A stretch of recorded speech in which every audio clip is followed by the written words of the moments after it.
Here's a question about the best of 2018.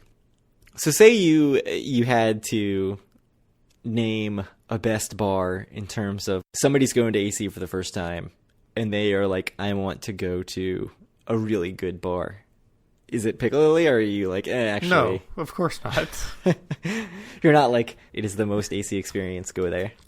I mean, I can't even, like, that's so far from being me, though. I'd just be like, talk to Craig, he'll be able to help you. I would probably say the bar at the Continental. I don't know. Wet Willie's, I think, is the best answer. Multiple locations throughout the city.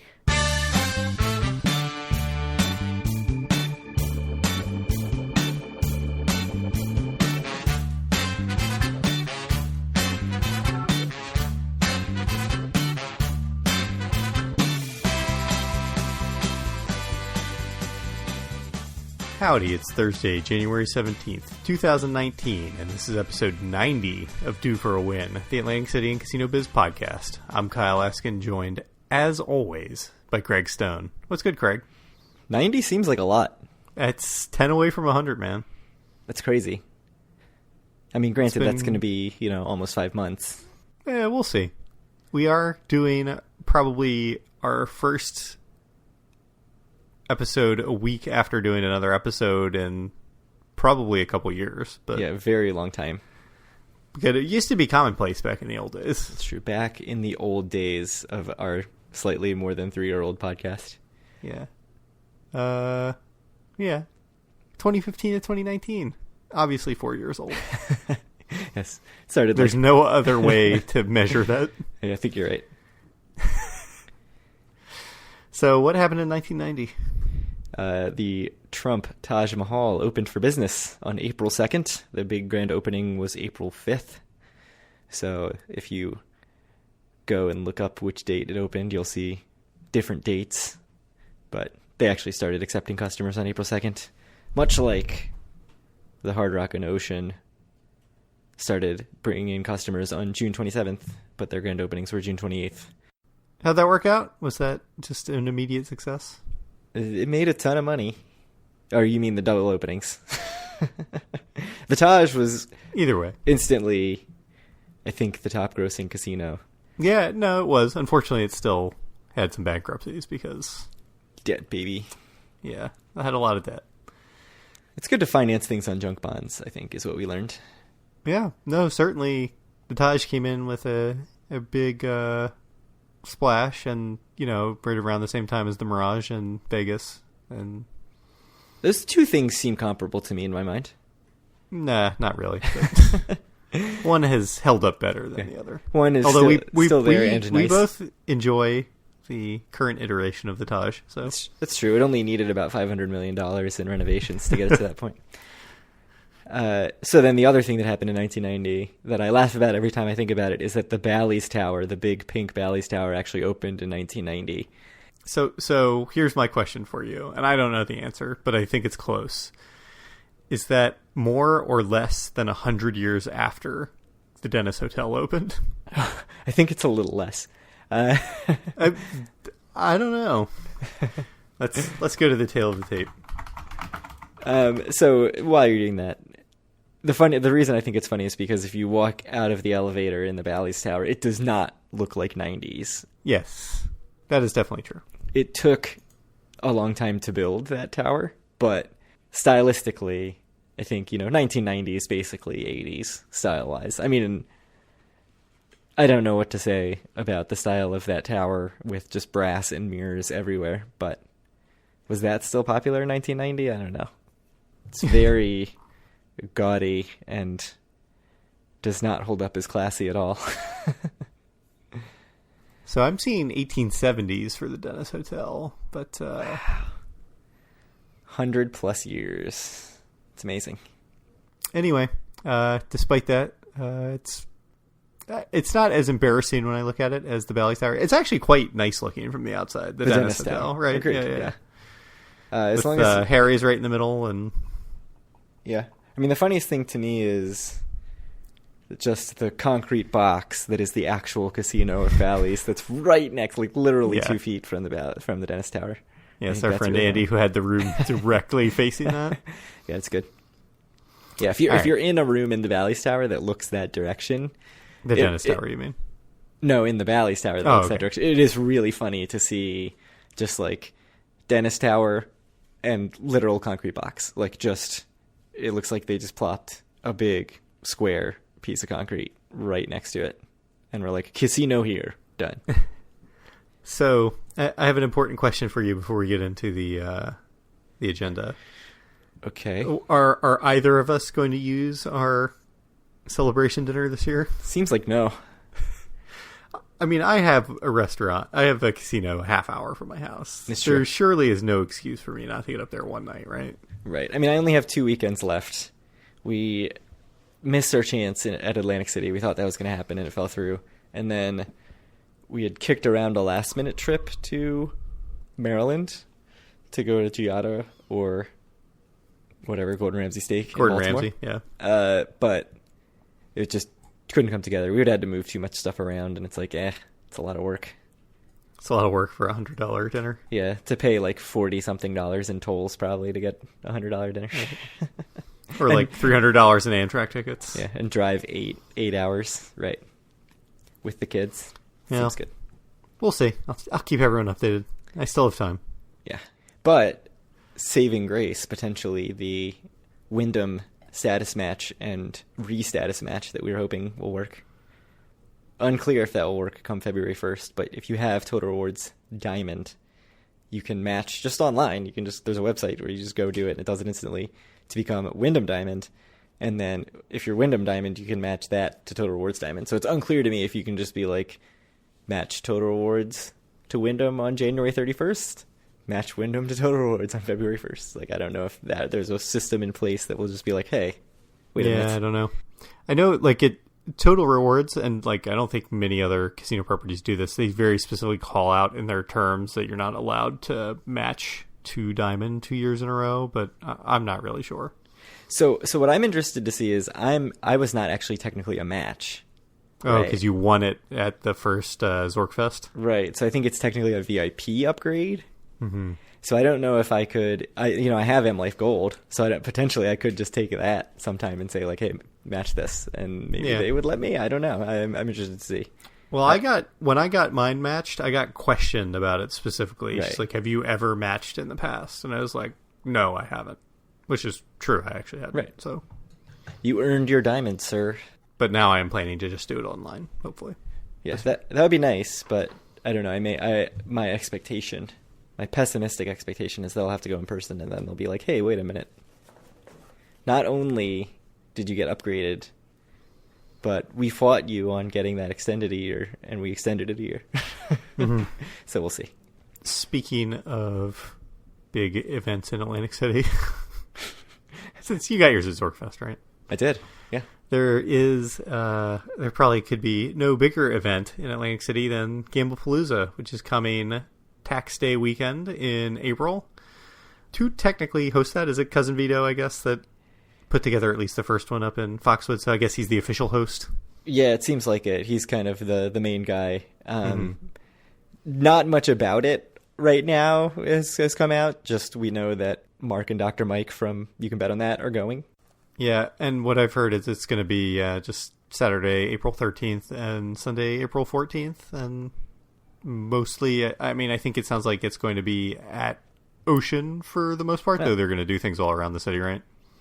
I haven't even heard that much, so I think the thing to do is to listen to Cousin Vito, go to cousinvitoscasino.com to check on that for updates. Nothing up yet, but...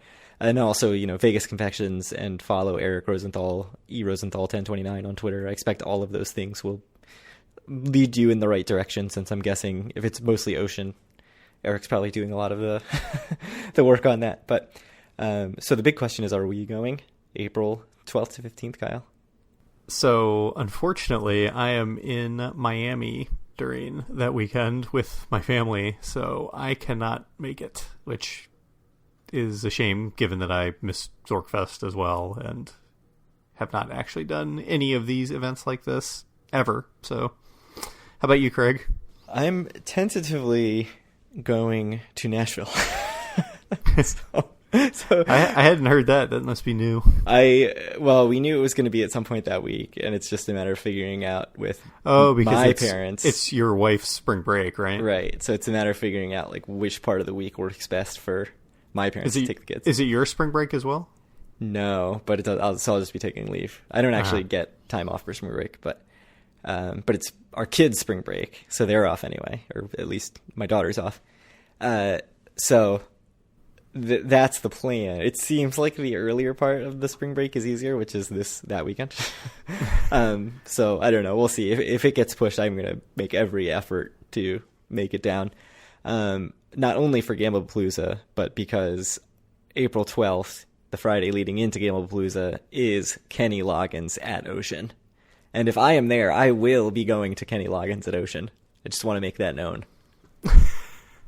I know we have a bunch of listeners who would probably be right there with you. I think there are people probably listening to this like, he's just messing around. No. Well, if they did not listen to like 3 episodes ago, they might do that. When apparently, unknown to me because Kenny Loggins sucks, you dropped like 10 Kenny Loggins song titles. I think it was more like 6 or 7. But yeah, there are a few. It's good. It's good for me. And that's all that matters. We should talk about the news. Yeah, we should actually talk about the news. There's a lot of it.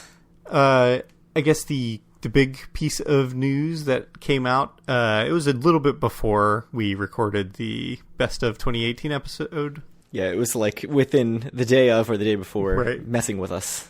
But it seems like, well, I guess it's confirmed that Ocean has been sold.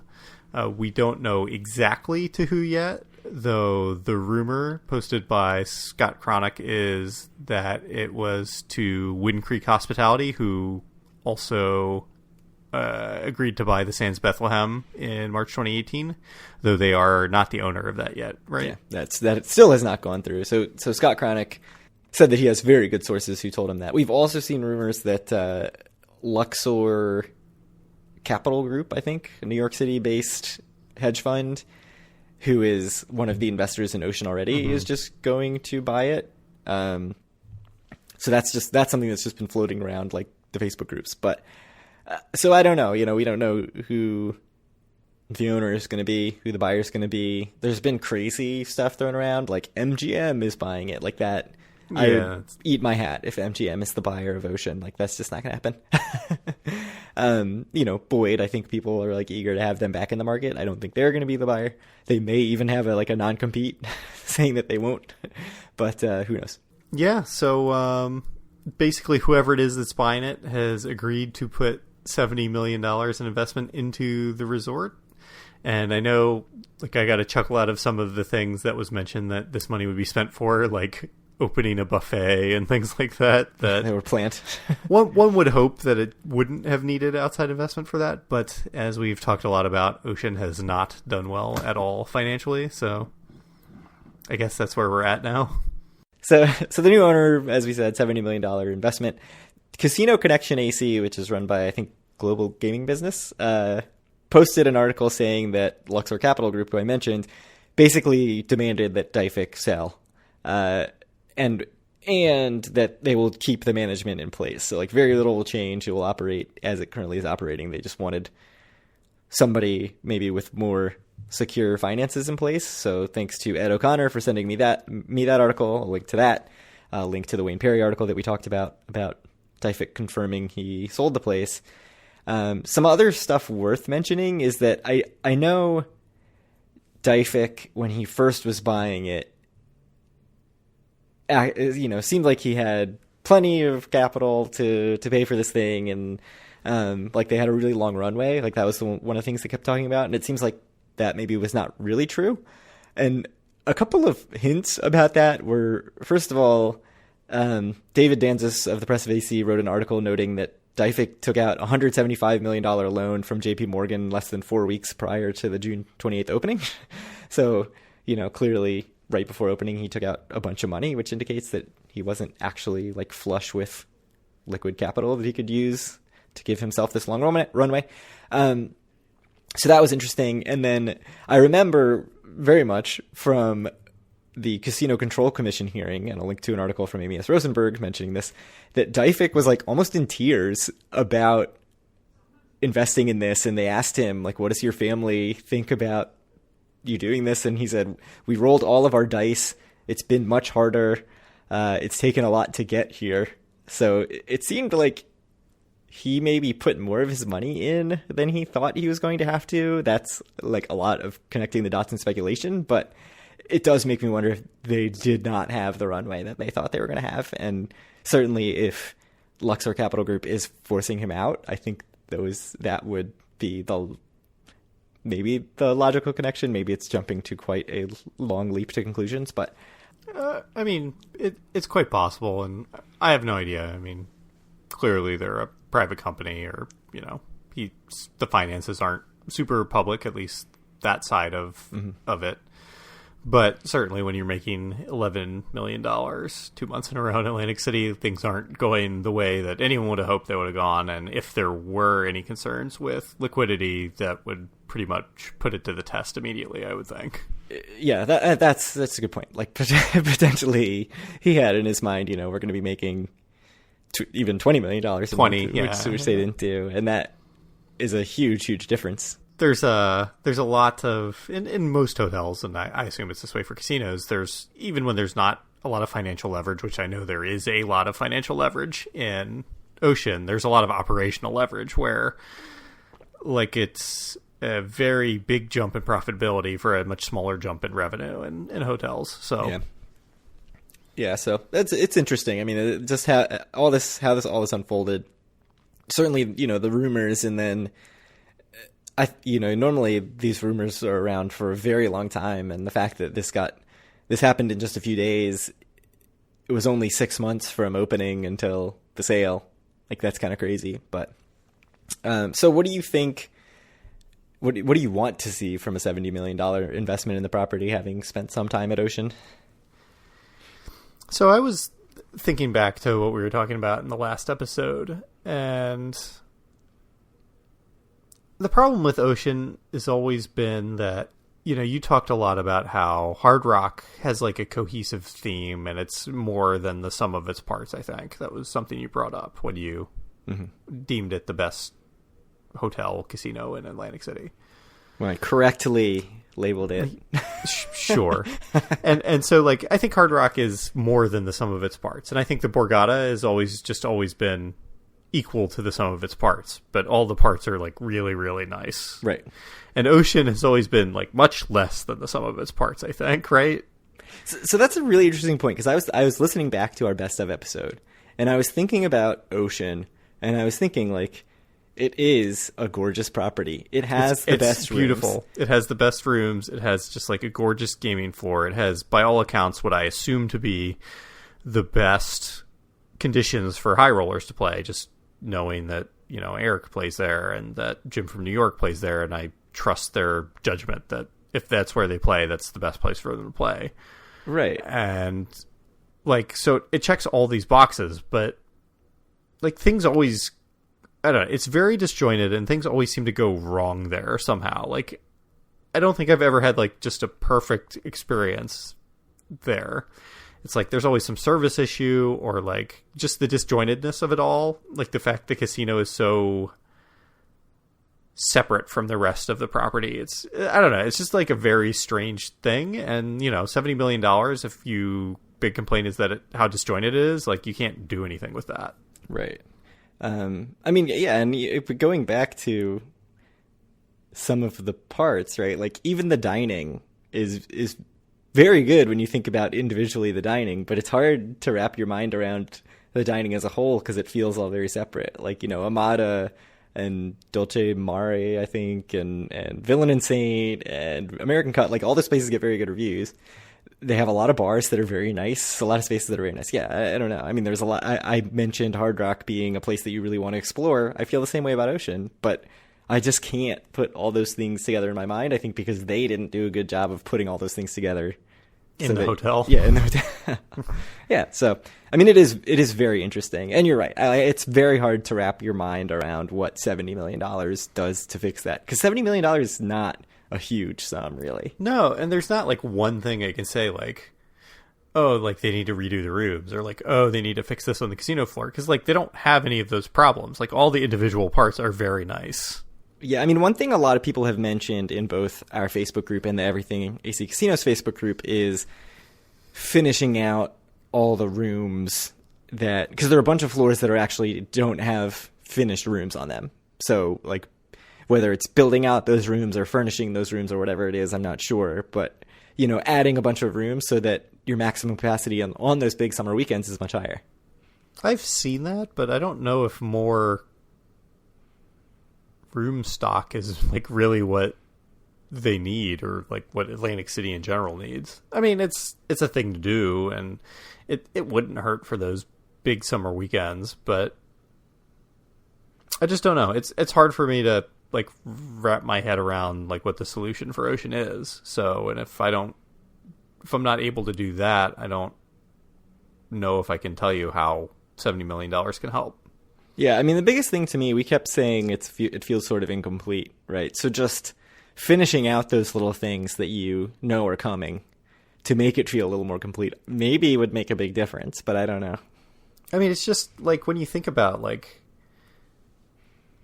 how far apart like Top Golf is compared to like American Cut, compared to Villain and Saint, compared to like the Sky Bar, like I just feel like it's like miles away, like physically, like to get from any one of those places to another. Those distances would all feel much smaller if there wasn't just a bunch of empty retail or empty floor space or in between. If you didn't have to like leave the casino to get to half of them. Yeah, that's true. And that's one thing Borgata does extremely well, right? Like you're always never more than a few steps from the casino floor. Yeah, that's an interesting point. I don't know. I mean, the more I think about it, the more I think that's the real problem with Ocean.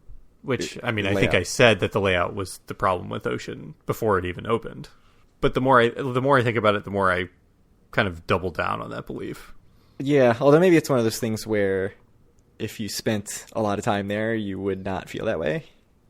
Because I know I felt that way. I used to feel that way about Borgata. I used to think the layout of this place, like, I can never understand it. Like, I never know which direction I'm going. And now there's some more time there. I'm like, that's ridiculous. That is ridiculous.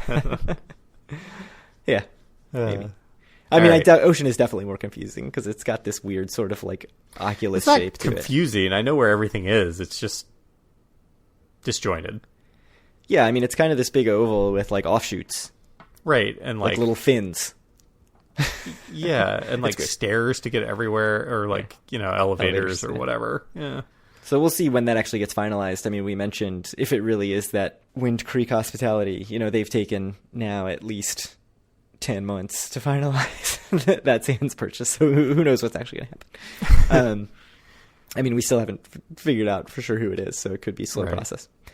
All right, data. It's good data. Favorite subject. The best data. Except for the casinos in Atlantic City. Yeah, it's not great. I mean, the macro number is fine. Yeah, if you ignore that there are 2 new casinos. Which is as it has been. So just to give like kind of a brief rundown of the data, I will say the number one thing that jumps out to me is like how very, very similar the numbers are to November. Oh, yeah. Overall, it's like $100,000 gain or loss from November into December.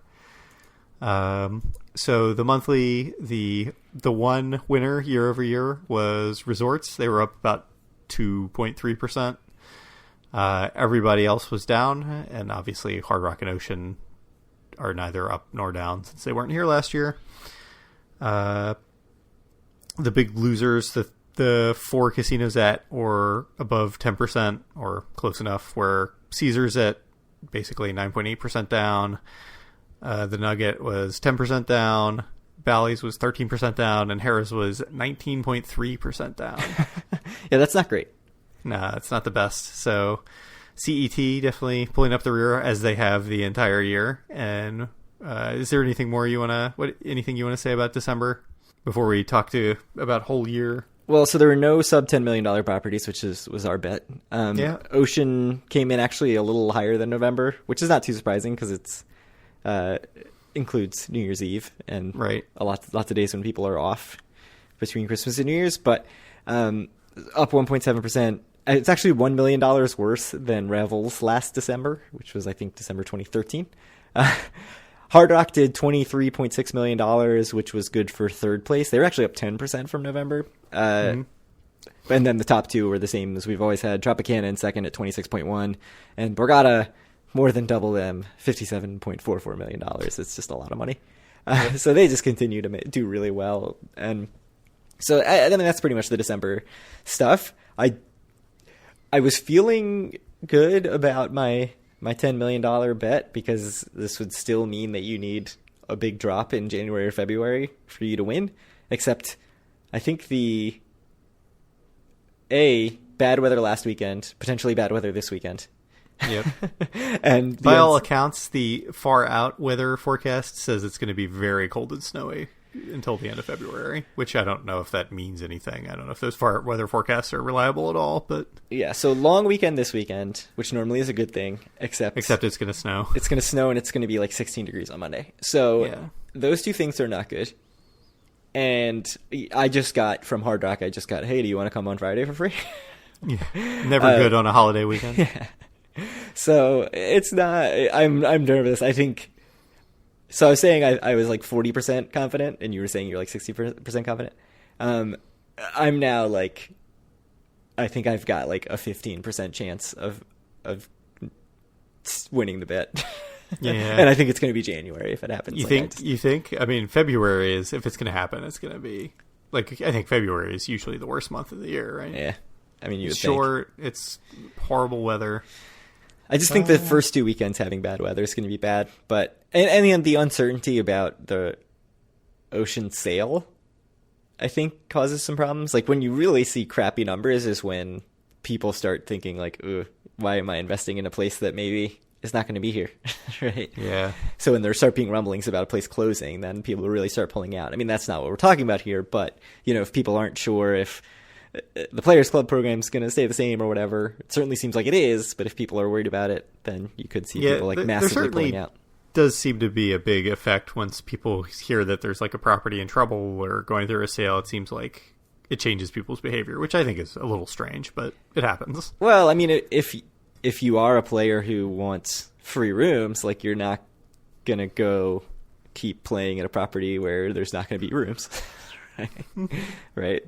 Like fair, but weird. That's not what the case is here. Right. So full year data, any thoughts? So just to talk a little bit about the full year data, there was one year-over-year winner, and it was very, very close, and that was the Nugget, up 0.76%, so up about 0.75%. Which is funny, because they had a horrible Q4 and a bad they had a December. They had a bad Q4, and I mean, I think that their Q1 and 2 really kind of carried them. Yeah, I mean, their Q3 was it was down a little, not as bad as everybody else. But right. You're right. Yeah, when everybody else was doing really bad in those first 6 months, like they were up like 10% in Q2 and 3% in Q1. So, they were the only winner in Q1. They were by far the biggest winner in Q2. So that really carried Q2 them. They slayed. So, yeah. And the losers, I'll say, the big losers were, well, Caesars was the biggest loser. They were down 13.4% from last year. Bally's was the second biggest loser, down almost 10%, at 9.8%. And then the third biggest losers was Harrah's at down 8.7%, more or less. So is there any connection between those three properties, Craig? Could be. They could all be owned by Caesars Entertainment, but I'm not entirely sure. Yeah. The next biggest decliner was Borgata at 5.9%. Yeah, but it's a pretty big drop from 3 Caesars properties down to the next one. And then it seems like Trop and Resorts actually did just fine by their standards. They were down 2 and 3% basically, respectively. So, right, like that's not that big a difference. No. Yeah, Resorts was actually the only property that was up in Q4, and we mentioned they were also the only property that was up in December. But yeah, good for Resorts. Which maybe they're sort of getting some runoff from the other 2 big properties. But man, like Caesars Entertainment, those 3 properties, that was a bloodbath for them in December and in Q4 and in the year-over-year. Like that's awful. Yeah. No, I mean, we've talked a lot about Caesars and their issues, and Caesars, especially Bally's and Caesars. Yeah, Caesars losing more than Bally's was really surprising to me. But the Harrah's declines, I think the big decline for Harrah's, I guess the December, like month over month, it's kind of hard to say. But, Harrah's down 17% in Q4. Like, that's really weird because they're not on the beach. So you wouldn't expect them to be so seasonally dependent as the Boardwalk properties. They are the ones that got the most renovation money. So for them to have the worst Q4 of anybody by a lot, by almost 6%, like that's crazy. I wonder if there's there's certainly we're not in a recession or anything now, but there's economic headwinds and people are starting to talk about how they think we might be in a recession and, next year or in a couple of years. And I wonder if the fact that they're so geared towards conferences and that kind of traffic, if that's going to either has started to hurt them or if it will be hurting them sometime in the near future. Yeah. Given that that's what they've kind of geared up for with the new conference center and the all their renovations being on the towers adjacent to that conference center. Yeah, or maybe they're, filling the hotel with conference attendees and they're not gambling, blocking out the gamblers. Yeah, it's well, possible. Fair enough. And remember, these numbers that we talk about here until the profitability numbers come out, which aren't going to be for another month or so, I don't think, are all just gambling revenue. So you could be right. Yeah. So speaking of the data, the $10 million bet that we have, our bet is for $10 million. No, whether or not there will be a property that comes in under $10 million.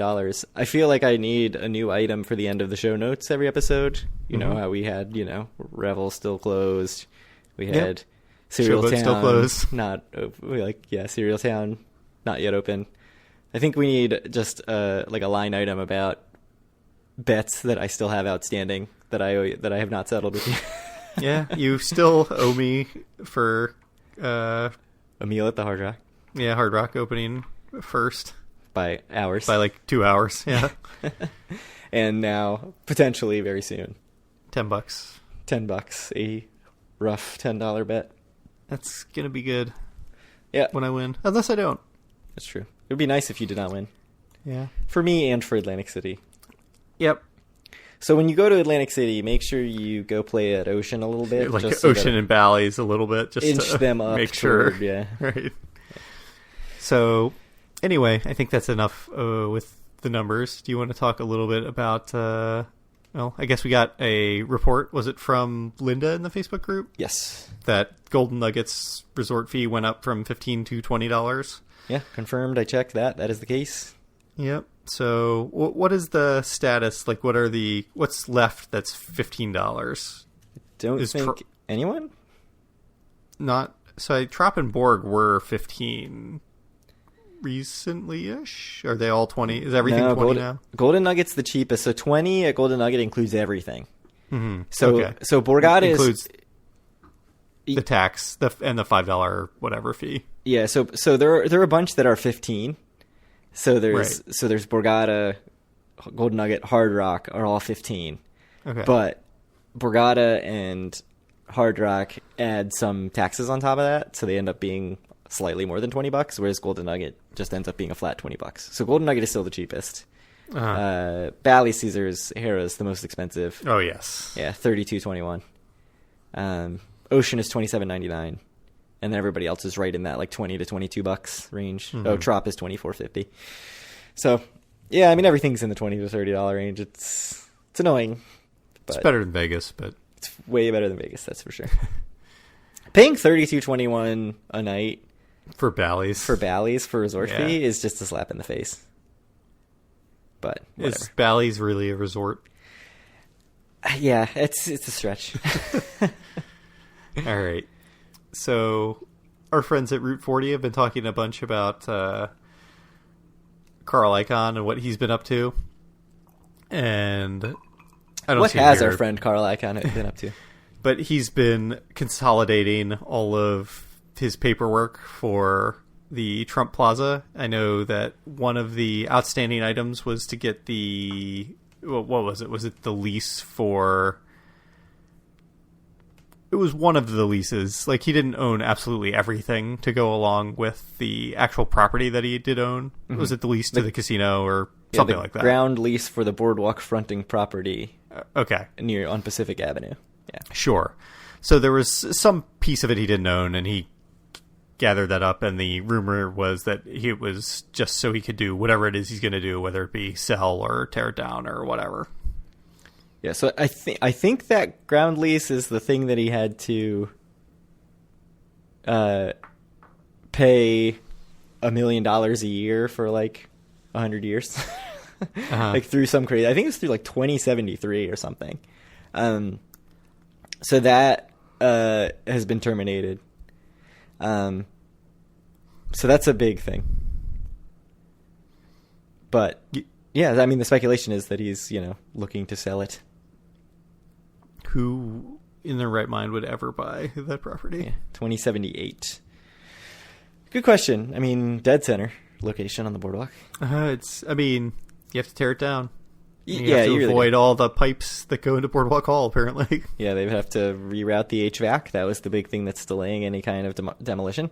I wonder if you came in and played nicer than Carl Icahn, who's not known for playing nice with anyone. Yeah, if CRDA would pitch in and try to help you out. Yeah, local 54. Yes. In case you're wondering what we're talking about, Carl Icahn was the owner of the Trump Taj Mahal when it closed and when all their workers went on strike. So that's one thing about our friend Carl and what he's doing. So worth following and seeing if that ends up with Trump Plaza being demolished, him being totally out of Atlantic City, which seemed like it might be close to happening, except he has recently been building a stake in Caesars Entertainment. So, well, that's his MO, right? Yeah. Certainly, we've talked plenty about how Caesars has been apparently punished for having basically incompetent leadership, and Carl Icahn, if he's good at anything, it's at coming in and bullying the board to kick out incompetent leaders and put competent people in their place, and that's how he makes his money. Yeah. It's an activist investor, right? So. Yes. So yeah, he's probably going to come in and have some heavy hand about, who they hire as the future CEO, or maybe even who or if they sell Caesars to somebody else. But it's unclear how much of a stake he has in it. I'll link to the CNBC article that talks about it. But interesting stuff because, I can't remember if it was Eleanor Comley from Route 40 or just the main Route 40 Twitter account who tweeted, like, oh, we really thought we were actually going to be rid of him out of Atlantic City with this, he got rid of Taj. Seems like he was going to sell Trump Plaza, and now he's, building this stake in Caesar. So interesting. I will say for Carl Icahn, he was the owner of the Tropicana when they really turned around the Tropicana. Yeah. So I mean, if he thinks something's a good investment, he'll certainly invest in it. He's not adverse to doing that. And Trop was certainly a good investment for him. Yeah, and it seemed like he was going to put a bunch of money into Trump Taj Mahal, but all hinging on the union taking a crappy deal, which would have just been terrible because it would have meant everybody else. I mean, terrible for the union, obviously, because of that matching deal where every casino can then just be like, ooh, we also enact this crappy deal. Yes. Yeah. What is it called? Like most favored actor or something like that. Yeah, correct.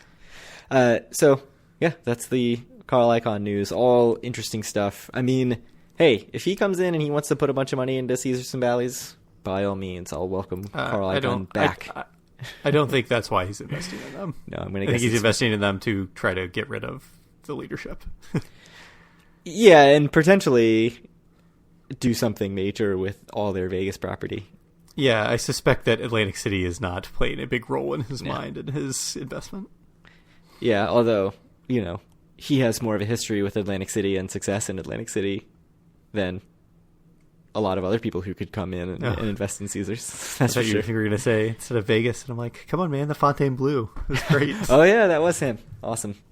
Good stuff. Well, I don't know if he was the one building it or not, but I know he was the owner for a long time. Yeah. Bought all of the dilapidated building and all the parts and sold all the furniture to like the plaza or something, I think. Yeah.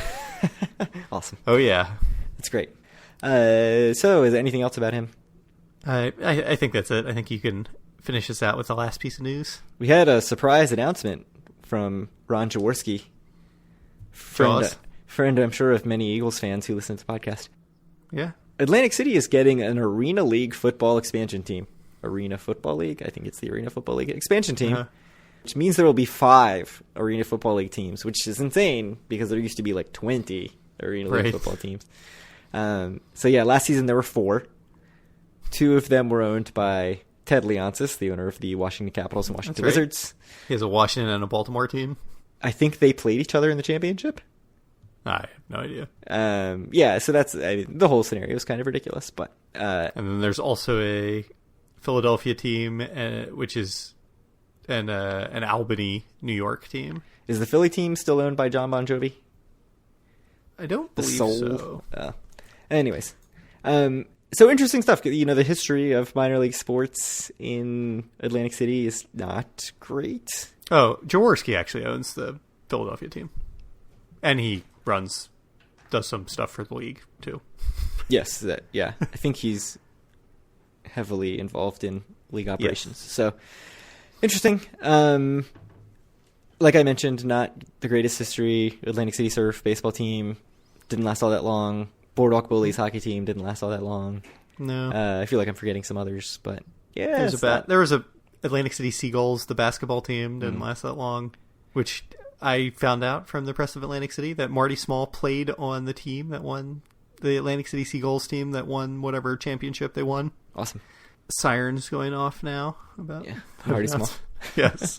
Yeah, if you don't follow Marty Small on Twitter or Instagram, you don't get the sirens. Sirens with every post. So I don't know, would you go to an AFL game if you were in AC and there was an AFL game? No, because I live near Baltimore and Washington. Oh, that's a good point. I don't live anywhere. Certainly don't go to any of the AFL games. Like, why would I do that? So you're a Baltimore sports fan through and through. Yeah, that's right. If Baltimore played Atlantic City in the championship of the AFL, no. Who would you root for? Oh, Baltimore. I don't know. I might have to root for Atlantic City. Also, who cares? That's true. But the other thing is there have been rumors of a return of a minor league baseball team to Surf Stadium. We have the whatever it is, ACFC. So can you remind me? I know that something happened and I have completely forgotten. What's happening with Bader Field? Is it nothing? With the baseball team?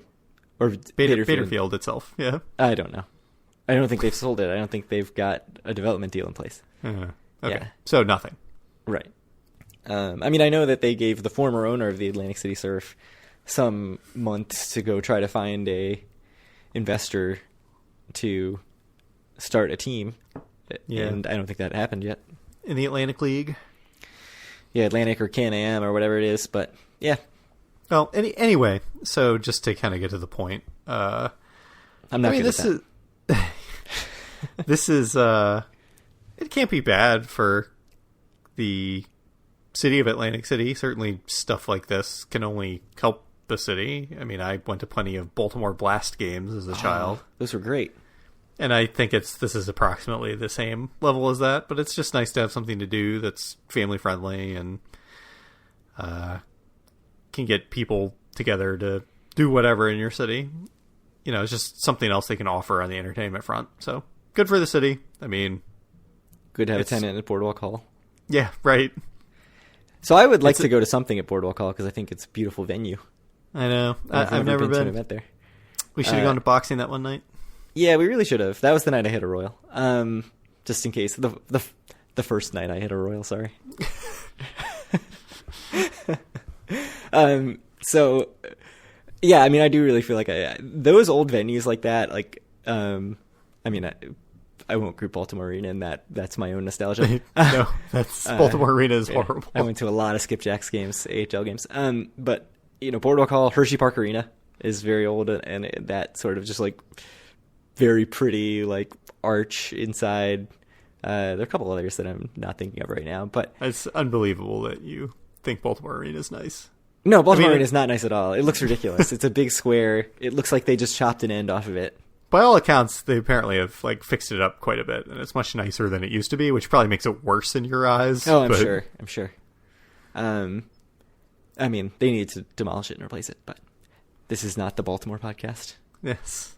But yeah, I mean, I'm interested to see how the sports do. I was told by all accounts, looking at the history, it will do poorly and go out of business. That's what all sports do in Atlantic City. And it's what all AFL teams do, so yes. It's going to be tough. It's a double whammy. I did try to go by Atlantic City Football Club swag at the sports store in the playground, and they didn't have it. Even though it said on the Atlantic City Football Club website that they did have it. So I was disappointed. That's what you get for going to the playground. It really is. If you thought anything would bring you happiness in there, you were wrong. I actually was thinking about the playground today, and it made do you know what else we've tried to do? It actually made me sad.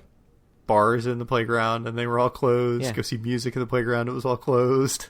Yeah. What is going to happen to that place? Do they tear it down? What do you do with it? Surely not. It's way too nice for that. Right. I know. It's insane. I mean, it's out sort of competed by the outlets, right? Yeah. So I don't know how you can really. It doesn't have to be though, right? Yeah, that's true. But it's not going to get a lot of foot traffic. Unless there's something in there that brings foot traffic. That's true. Yeah, I don't know. I mean, it's Bart Blatstein, man. He's not. He's not going to do anything. So it's going to just wallow. Yeah, maybe he'll sell someday once Atlantic City is booming. Mm-hmm. Some once future day. Opened the Due for a Win Casino at the Trump Plaza. Yes, and Due for a Win Casino 2 at the Atlantic Club, and both of them are number 1 and number 2 in revenue in Atlantic City. And Due for a Win Casino 3 at the Showboat. Ooh, so tainted now. It's been ruined for you. Yeah. Speaking of ruined, this podcast. So if you want to join us or any of our other listeners, you can do so at our Facebook group at facebook.com/group/DoForAWin. You can find all of our wonderful content, including our best of 2018 list at DoForAWin.com. I posted it. Yeah, indeed. You can find our podcast on iTunes, Stitcher, Google Play, TuneIn Radio. Reach out to Craig on Twitter at DoForAWin or me at Kyle Askin, or send Craig some questions at DoForAWin@gmail.com. What's the mail status, Craig? We don't get a lot of mail. I did get it. Somebody else did email confirming the Golden Nugget fee change, so thank you for emailing. Most of the email I get is I found your site. It looks nice. I know SEO. It's no, don't care. Don't need search engine optimization. Yes, I log into the blog a lot and look at our feedback, and a lot of it's I would like to buy a spot to write a post on your site, and I'm delete. Yeah. Anyway, thank you guys very much for listening. Let's take a look at the calendar. I think we can do. Yeah, we'll get an episode out before I go to Macau, which we'll probably talk more about next episode. So count down the days. How long until you're in Macau? I get on a plane in 2.5 weeks. 2.5 weeks. That's crazy. Yep. So either late next week or early the following week, we need to do a podcast. Or late the following week. Yeah, that's true. Anytime. We'll figure it out. Thank you guys very much for listening, and we'll talk to you next time.